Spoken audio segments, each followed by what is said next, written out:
Hi friends, डलिस kitchen को आपण मानक स्वागत। आज मैं प्रस्तुत करने को जाऊँगी कार्तिक मासर हबिष डालमा। खाइबा बहुत टेस्ट लगे गरम गरम अरुआ भात सह। तो आपण मैंने आज रेसिपी को पूरा लास्ट पर्यंत देखु। पसंद आसिले प्लीज लाइक शेयर सब्सक्राइब कर दिंतु।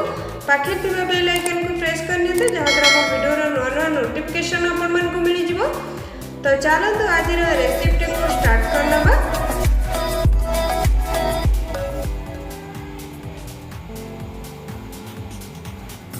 प्रथमे मुझे गोटे डेक्ची रे किछि पानी को गरम करी नहीं जाइए। पानी एठी गरम हो गलानी। तापर मुझे गोटे कप मुग डाली नहीं। मुग डाली को पूरा भलसे धोईक नहीं आसी। तो ये मुग डाली को देदेबा कहीं हबिष डालमा ओनली मुग डाली यूज हुए आ कौन डाली यूज हुए। तो मुझे मार्केट मुग नहीं आपण मैंने चाहिए घरे मुग नहीं पारे ताद्वारा कि आहरी भी टेस्ट हम हबिष डालमा।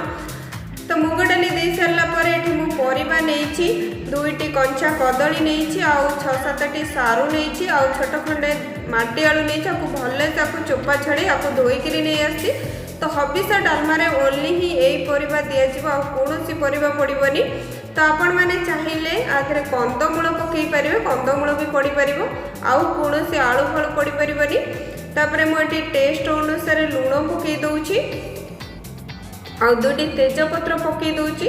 तापर 1 इंच अदा छेचा नहीं अदा छेचा पकईदेली। आधे बिल्कुल भी हलदी पड़ोनी खाली एमती लुण पड़ी आमर डालमा हम ताको आम कभर कर 5 मिनिट या फुटवाई छाड़देवा। तो ये 5 मिनिट हो गलानी। अब कवर काटी देखा। तो देखो परिवा ये आमर सीझी जाइए डाली भी सीझी जाइए कि डाली टी गोटी गोटी हो रही आउ टे समय लगे सीझापी। तो यही स्टेज मुझे ओ दे दूची। तो मुझे 5-6 खंड ओ नहीं। तो ओ को ये देदेवा कहीं आगुरी ओ पकईले बिल्कुल भी परिवा आ डाली जमा भी सीझबनी।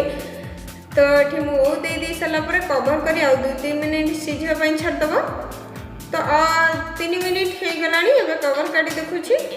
तो देखो ये आम परिवा सीझी जाइए डाली भी सीझी जाइए आउ भी बढ़िया से सीझी जाइए। ग्रेवी टी मोटालिया रखा बेसी पानिया रखिले डालमा खाइबा जमा भी टेस्ट लगे। तो ये चलते छुंक प्रस्तुत करवा।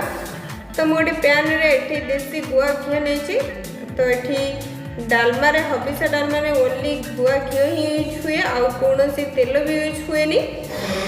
तो घी ये गरम हो गलानी। मुझे 1 चमच जीरा पकाऊँगी कहीं आदि कौन लंका और फुटण यूज हुए। तो ये जीरा हो गलानी। तो ये सांगे सांगे छुंक लगेदेवा। तो मुझे छुंक दे सांगे सांगे कवर कर दूसरी कहीं आमर गुआ घीर बास्ना जमी बाहर को न जाए।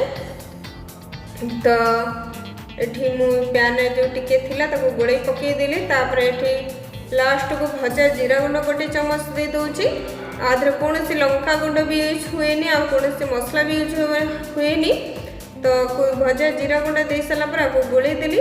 तो देखो ये आम प्रस्तुत हो गला। तो चलते आपको गरमा गरम अरुआ भात सह सर्व करनबा। तो ये आमर प्रस्तुत हो गला गरमा गरमा हबिष डालमा बहुत कम समय भितर भी प्रस्तुत हो गला। खाइबापी भी बहुत टेस्ट लगे। आगू को पंचुक आसूँ निश्चय ये भाव में प्रस्तुत कर खातु। ओ खटा सह सर्व करनबा। ओ खटार वीडियो मो नेक्स्ट वीडियो आनी। तो आपण मानक आज रेसिपी केमी लगे मत कमेंट सेक्शन निश्चय जानवे। और जो मैंने चैनल नुआ चैनल को प्लीज सब्सक्राइब करने।